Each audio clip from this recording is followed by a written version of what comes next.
क्यों? बेलपत्री को जब भी चढ़ाया जाता है तो पीछे की डंडी पकड़कर नहीं चढ़ाया जाता।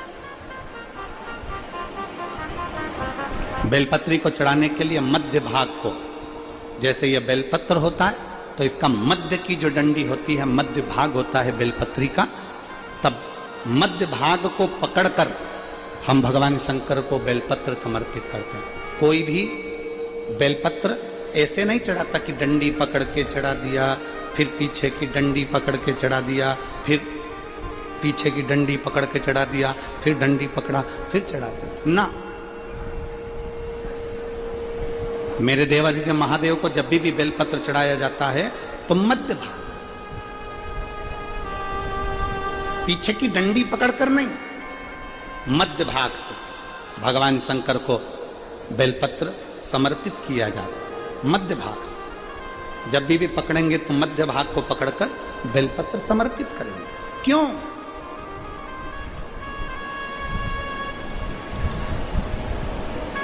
क्योंकि हमने भगवान शिव को मध्य भाग पकड़कर इसलिए समर्पित करा कि ये केवल बेलपत्र का मध्य भाग नहीं है मेरे शंभू, मेरे हृदय के मध्य भाग को मैं आपके चरणों में समर्पित कर रही हूं। मेरा दिल, मेरा हृदय, मेरा चित्त मैं आपको दे रही हूं। मध्य भाग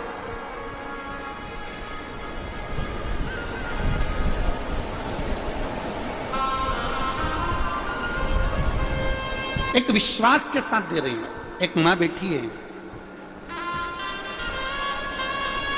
एक सेठ जी के घर में संतान का सुख नहीं था।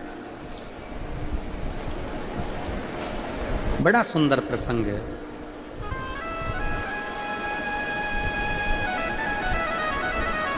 सेठ जी के घर में औलाद नहीं थी। सेठ, सेठानी दोनों के घर में जब औलाद का सुख नहीं था, पर मन चित्त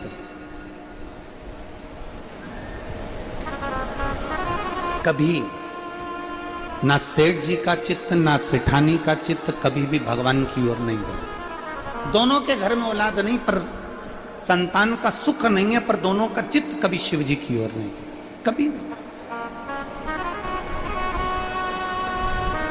कभी कभी जीवन में ऐसी घड़ी आती है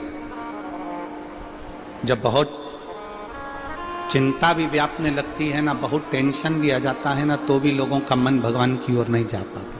कई बार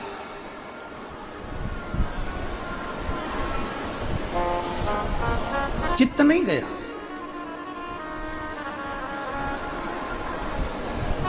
सेठ कभी किसी गौ माता को एक रोटी ना देता, सेठ कभी किसी भूखे को भोजन नहीं कराता, कभी किसी प्यासे को पानी नहीं पिलाता, कुछ भी नहीं।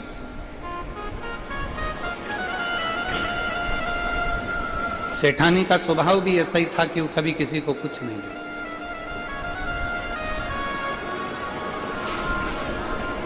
हमने पहले भी एक कथा में कहा है, पति भगवान का भजन करने वाला मिले और पत्नी भी भगवान का भजन करने वाली मिले तो समझ लेना कि बड़ी कृपा तुम्हारे पितरों की और तुम्हारे पूर्वजों की हुई है। मान लो पति पत्नी में से पति भगवान का भजन करने वाला मिले और पत्नी भगवान का भजन करने वाली नहीं मिले तो भी समझना कि भगवान की कृपा। मान लो पति भगवान का भजन ना करे और पत्नी भगवान का भजन करे तो भी मान लेना कि भगवान की बड़ी, बोलते जाओ जल्दी जल्दी, कृपा। और अगर पति और पत्नी दोनों ही सीताराम है, ना पति कभी भगवान का नाम ले, ना पत्नी कभी भगवान का नाम ले, ना पति कभी धर्मात्मा, ना पति कभी भूखे को भोजन कराए, ना पत्नी कभी भूखे को भोजन कराए, ना पति किसी के लिए खड़ा हो, ना पत्नी किसी के लिए खड़ी हो, तो समझ लेना कि फिर तो सीताराम, राधे श्याम तो राधे श्याम नहीं है। समझ मुश्किल।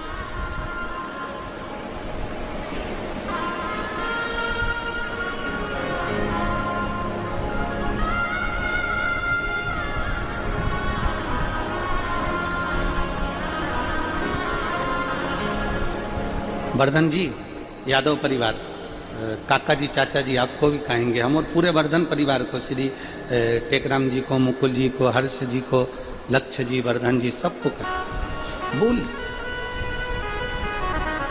सोमवार के दिन अष्टमी तिथि पड़ गई भूलवश, और सोमवार के दिन जैसे ही अष्टमी तिथि पड़ी और इनके बगीचे से जो गूंज रहा है ना, इसको थोड़ा कम करो, डीले कम करिए। अष्टमी तिथि पड़ी और सोमवार की अष्टमी तिथि पड़ने पर भूलवश इनके बगीचे में से कोई बेलपत्री का वृक्ष लगा हुआ था, कोई पुष्प का वृक्ष लगा हुआ था, उसमें से कोई फूल बेलपत्र तोड़ कर ले गए। अच्छा, दोनों की सेठ सेठानी का मन ऐसा था कि ना तो ये फूल किसी को तोड़ने देते, ना बेलपत्री किसी को तोड़ने देते, ना कुछ, और तो और कि हमारे बगीचे का कोई सामान ना तोड़ ले, उस चक्कर में इन्होंने एक कुत्ता भी रख रखा था कि कोई हमारे बगीचे में ना घुस जाए, कोई हमारे बगीचे में ना पहुंचे। अब जरा तुम अंदाजा लगाइएगा कि कितना विचित्र संसार हो गया, कितना विचित्र समय हो गया। पहले व्यक्ति जानवर से डरता था, आज के जमाने में व्यक्ति इंसान से डरता है, और इंसान हम पर घात ना कर दे इसलिए इंसान जानवर का साथ लेता है, कुत्ते को पाल कर रखता है कि कोई हमारे यहां प्रवेश ना करे।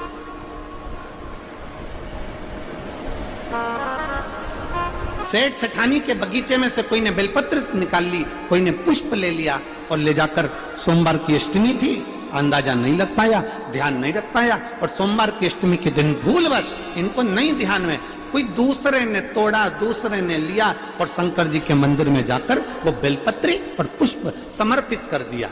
जैसे ही बेलपत्री और पुष्प समर्पित हुआ, हमने पहले भी कथा में कहा है कि सोमवार की अष्टमी के दिन भूल से भी अगर एक बेलपत्र, एक श्वेत पुष्प शंकर भगवान को समर्पित हो जाता है, तो ये मानकर चलें कि आपने कुछ मांगा भी नहीं तो भी शंकर भगवान देने के लिए आपके दरवाजे पर पहुंच जाए।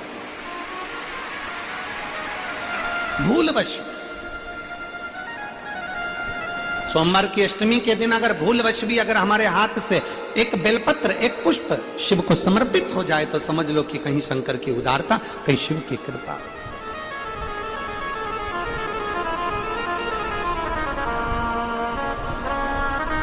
सेठ सेठानी के दरवाजे से कोई बेलपत्री तोड़ कर ले गया, कोई पुष्प तोड़ कर ले गया, भगवान को सोमवार की अष्टमी के दिन समर्पित कर दिया। शिव की कृपा से, बाबा देवादिदेव महादेव की कृपा से, जिसके बगीचे से तोड़ कर लेकर गए थे, जिसके घर से तोड़ कर लेकर गए थे, जिसके बगीचे से, जिसके घर से बेलपत्री और फूल तोड़ कर लेकर गए थे, मेरे शंकर भगवान ने उनके घर में भी एक पुष्प दे ही दिया, उनके घर में फूल जैसा बेटा दे ही दिया, एक पुत्र हो गया।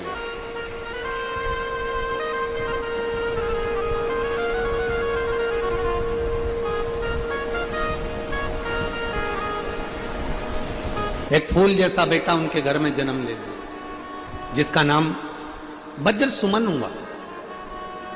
क्या नाम पड़ा? जम के बोलिए जरा, वज्र सुमन। क्योंकि फूल तोड़कर कोई दूसरा लेकर गया था, पुष्प तोड़कर लेकर गया था, इसलिए उसका नाम वज्र सुमन हुआ। बेटे ने जन्म ले लिया वज्र सुमन ने। वज्र सुमन धीरे धीरे धीरे धीरे धीरे धीरे बड़ा होने लगा। वज्र सुमन अब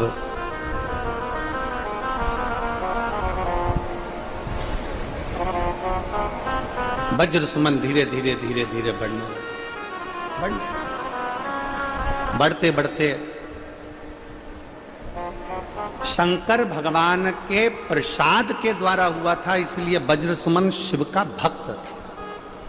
पिताजी दुकान पर लगाते, वज्र सुमन दुकान पर नहीं जाते। पिताजी काम से भेजते, वज्र सुमन हाथ में जल का पात्र लेकर शिव के पास चले गए। शिव भक्ति में डूबने लगा।